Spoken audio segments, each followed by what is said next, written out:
سلام، من مهدیه یعقوبی هستم. شما رو دعوت میکنم به شنیدن یک داستان کوتاه.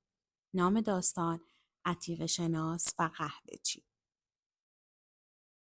عتیقه شناسی در روستایی به قهوه‌خانه‌ای وارد شد. دید کاسه‌ای نفیس و قدیمی در گوشه از اتاق افتاده و گربه‌ای در آن آب میخورد.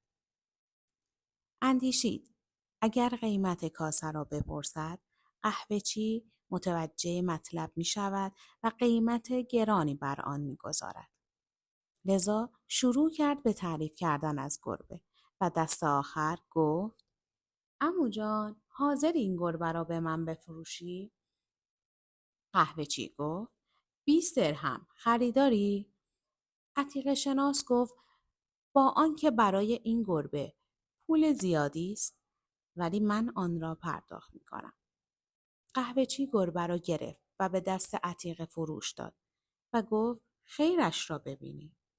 عتیقه شناس پیش از ترک قهوه‌خانه تظاهر کرد که تازه متوجه کاسه قدیمی شده و گفت چه خوب این را دیدم. با خود فکر می کردم در چه ظرفی به این گربه بیچاره آب بدهم. پس ظرف را با خود می برم. چند درهم دیگر باید پرداخت کنم؟ عتیقه شناس کاسه را از روی زمین برداشت و نگاهی به خطوط قدیمی حکاکی شده بر دور تا دور کاسه انداخت.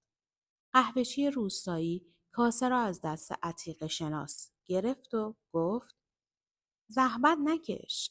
آنچه را تو از رو می‌خوانی من از بر هستم. اینجا نوشته شده چیزی را که باعث می شود ماهی 10 تا 15 تا گربه بی ارزش را یکی 20 درهم بفروشی به هیچ قیمت نفروش.